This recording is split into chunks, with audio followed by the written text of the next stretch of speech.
I anticipated that I will come back in the afternoon after watching Alpha and tell you that it is as mediocre and predictable as the marketing material presented. I was very wrong. It's worse. This movie definitely deserves a ruthless breakdown because its storyline assumes that you live in a cave and have no idea what is being made outside of Hindi cinema.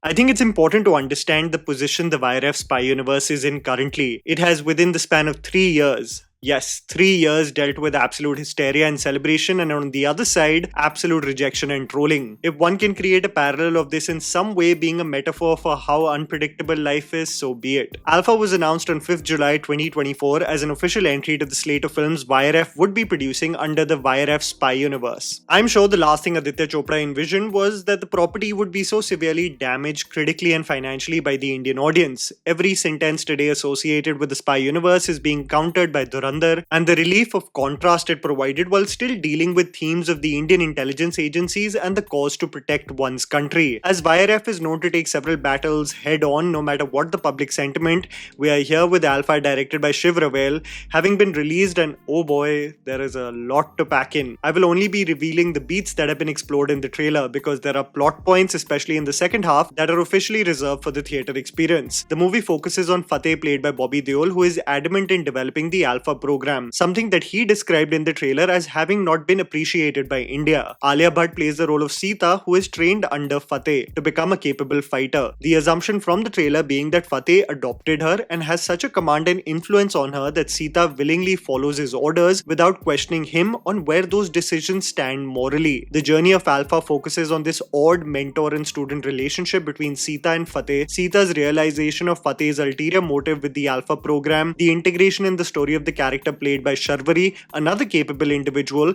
just like Sita, and ultimately how Sita ends up coming in direct conflict with her father figure, Fateh. Our Raw Chief Colonel Vikrant Kaul, played by Anil Kapoor, also is in the mix, being a careful observer of not only Fateh but Sita too. Is the movie as predictable as we anticipated? Is the movie in any way unique and memorable? And most importantly, is it genuinely just a derivative of popular action movies we have already seen? Here's me telling you the good and bad aspects of the film so that you guys can ultimately decide whether to watch Alpha in theaters or not. The good: potential and glimpses of earnestness and close combat. The parallel with the Red Room in Black Widow and how soldiers are psychologically manipulated in order to serve their creator is a clear inspiration of this movie. But what's fascinating as one tries to look for a silver lining in this movie is that this portion of the storyline of Alpha, of Sita's subjugation where she had no concept of free will or choice, is the most interesting part. Sita essentially being a guinea pig who is only familiar with her cage and commands is an interesting character to shed light on how one can absolutely crumble and break down when they confront their reality. Alia has a tough exterior throughout the film, almost as a mechanism to deal with the years of trauma she has endured, and never exposes her vulnerability or weaknesses. If the movie primarily existed and explored this space of how one feels compelled to serve their master because they haven't experienced a life beyond those confines, this oppressive figure that you consider to be your Abba as a psychological study, this movie could have still been borderline compelling. However, the way the film absolutely crumbles as it progresses further is like seeing a person willingly run into a house on fire. The only earnestness from an emotional point of view exists when this sense of home and family, or lack of, personally flashes in front of Alia. Sharvari and Anil Kapoor lend some support in at least momentarily wanting you to care about them, but it's fleeting, haphazardly explored, and only exists partly in the first half. Of all the action choreography, if you have seen the combat sequence that takes place between Natasha and Yelena and Black Widow in the house, where they improvise with whatever they can get their hands on, the movie creates an extension of the same, which ironically is the most engaging action scene from the film. The rest of it seems like a blur because it just follows a template of blasts and shooting. The long shots of close combat are still interesting, but it is not mind-blowing. It's passable at best, and that is not the standard you are looking for when you step in for an action film set on such a scale. You know a film is really not working when the good point is talking about the potential of the movie versus its actual facets. So here we go. The underwhelming aspects. odd marketing run. You know, I over here, I'm a careful observer of how the makers develop interest with the audience beyond its teaser and trailer, and YRF is like that stubborn but influential family member who are just going to do as they please when it comes to how they market their movies. It's probably the first time in its entire run as the YRF Spy Universe movies that the makers have not released the songs prior to the film releasing. Rather than releasing the videos or even the audio versions, we had both the leads jamming to the songs on their Instagram while driving. The moment you see the film and listen to the songs in the movie, you'll realize why they didn't release the music. I'll come to that later. A little insight was provided on what went down in choreographing the action, some fan meets, but holistically, just a rather odd and haphazard approach in marketing a movie that is an anomaly among event movies that only boasted of male stars. I mean, I was thinking that there was going to be something about girl power, something a little more about grounded and effective action choreography, but we got an appearance on Latent and a collaboration with comedian Bussi. I know these get maximum eyeballs. I mean, it's the most watched video for Christ's sake on YouTube in the last 10 days. But I sometimes wonder whether people realize that more eyeballs doesn't necessarily mean it is translating to interest for movies. It's been rather all over the place for Alpha, but मैं इस बात पे जितना ज्ञान दे दूं, let's be real, trailer bland और mediocre होगा तो इंटरेस्ट नहीं डेवलप होने वाला. It's the same for the quality of the movie too. Poor visual aesthetic and music. The hope with a movie like Alpha, while being in the umbrella of the YRF Spy universe, was that it offered something different. It did not rely on larger than life action, it substituted a lot of it with grounded and practical action choreography. It did not rely on a lot of CG backdrops or international locations, but kept it slick and realistic. That was the hope. When you create a mood board for the Spy universe and put Alpha in the mix too, sadly from a visual aesthetic point of view, it isn't largely different from what we have already seen. The action choreography and interiors are essentially around these sound stages that replicate bunkers, hideouts that have the same aesthetic as Pathan or Tiger 3. The sequences set in anything beyond these establishments come across as sets emulating a location versus actually feeling like a lived-in environment. You are in Ladakh, but the temple is essentially a set. I hate to bring it up, but I am compelled to do so. If the job is to recreate Layari, the makers will go to Thailand and create a 6-acre plot. From architecture and street layouts to background textures and signage, every detail would be scrutinized so that no Thai element slipped into the final frame, and that is the level of detailing that allowed viewers to feel like this is set somewhere that seems like it has its own personality. Alpha visually, however, is just glossy or dull. The trek towards the mountains by the leads provides some respite, but I still can't get over the duo climbing steep mountains in their Nike sneakers. I don't know how capable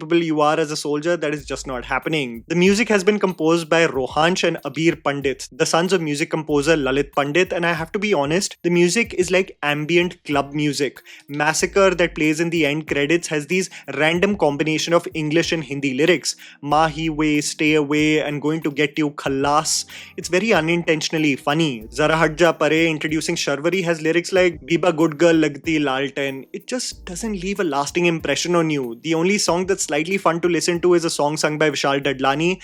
Otherwise, it baffles me on why the makers were so adamant in writing such English songs for the entire album. Derivative and lacking originality and funny dialogues. I can't obviously give it away whether my prediction of the plot of the movie came true, but the parallels people were creating were not exaggerated. I say this especially in context to those who have seen the MCU. If you have seen Black Widow, I mean the parallels are absolutely undeniable and in some cases border on being so egregiously similar that one feels like the storyline has been borrowed versus inspired. I mean, when you're looking at the dynamic between Natasha and Yelena, when you look at the creation of the Red Room, the manner in which Dreykov achieved control over the widows, there are so many themes that you can create parallels with when you see the relationship with Alia and Sharvari and the purpose of the Alpha program. I'll just leave it here that our Ali Bhai, who is managing the international wing of YRF, may have assumed India is not seeing anything beyond Bollywood, but those days are far gone. I mean, the product placement in this movie is also quite egregious. You've got Sharvari advertising Calvin Klein, you've got Alia advertising Ching's Desi Chinese, and both of them together on a Z&MD journey promoting the Jeep Wrangler too. The film also has funny dialogues that are meant to be badass dialogue bazi for the commercial space in which the movie is pitched, but it definitely makes you roll your eyes. Ishita Moitra has written the dialogues and moments like no Guda, no glory, or Sharvari looking at Hrithik and saying, wo sadhu nahi, fadu hai. was just straight up cringe. The parallels with Ramayana seemed extremely forced, and one just by the end of it really wondered on how this was the possible plot that you deemed fit for a badass female action film. The biggest problem of how this film absolutely falters lies in the next point. Physical misfits, terrible cameo, and infuriating villain. While the close combat sequences of Alia and Sharvari kicking ass still is where the audience can personally believe it, them having the ability to annihilate enemies with such ease visually was just tough to grasp. If you were to think about it in context to the story, it makes sense on how they are overpowering so many enemies, but visually it's just tough to grasp, especially when the choreography is not catered to the body type or ability of Alia, but is presented almost like a female John Wick. Alia as a badass female action hero with mass dialogues to deliver after each sequence seemed very forced. Sharvari gets scope only physically, but she does not stand out in a poorly written movie. There are so many times in this movie after life-threatening accidents where with just minor scratches Sita just pops up again that I wondered, is she really made of adamantium steel at this point? No, I was mistaken. She has the power of Desh Bhakti. Two big things I was looking forward to was seeing on how the makers integrate the cameo of Hrithik Roshan and how do they develop Bobby Deol's character, and I have to tell you that they fail in both. The downgrade of Hrithik Roshan as Kabir is so astounding that it absolutely breaks my heart to see what he was doing here. Kabir, now living a life of solace and peace, is given such a random scene to mostly aura farm that I annoyingly concluded that no one except Siddharth Anand understands this character. He is so much more than aura farming with his toothpick, and while one long shot of him joining hands with the girls is partially entertaining, his cameo is so forced, so random, and so abruptly ends that you conclude it was just created for the design of the action set piece versus it being needed for the storyline. I again say this, Bobby Deol's presence in Alpha could have still been interesting if it focused on an obsession and psychological subjugation of his subjects, but the ultimate reveal of Bobby Deol is so over the top, so illogical and so bizarre that the moment it happened, I immediately clocked out of the film. Bobby Deol's performance is also very odd in this movie. While his expressions are there is this beautiful scene of the camera zooming into his face as he gets teary-eyed, but his Haryanvi sticks out like a sore thumb. It's so distracting throughout the movie that you wonder why this creative decision was also taken. The movie is filled with such verbose storytelling that everyone feels like they are a part of an Indian soap where it's necessary that they tell their entire life story as people sit and listen. The film does not employ the concept of show, don't tell. It employs I will show also and I will tell also with full detail ताकि doubt ही ना रहे. The ultimate goal, identity, and what Bobby Deol sets out to do really makes the Indian armed forces in this movie come across as the most incompetent and incapable intelligence agencies known to mankind. I mean, the armed forces of India genuinely became a joke by the second half of the film, and no matter how much you rooted for this film in the midst of negativity, for filmmakers to invest the big bucks in a female-led action movie for a change, you just can't defend the film for its poor quality story and execution. As I sat through the end credits of the movie in deep contemplation of how messy this film eventually became, I still as an optimist hoped for something after the end credits, and what the film offered after all the end credits rolled was a clear sign that it may be curtains for the universe. And that was a video, guys. Write down in the comments below what you thought about Alpha. Please don't forget to follow me on Instagram. The handles are right in front of you. Follow me at JammyPants4. Also, please support us by smashing the like button and subscribing to our channel for weekly content ahead. Thank you for watching.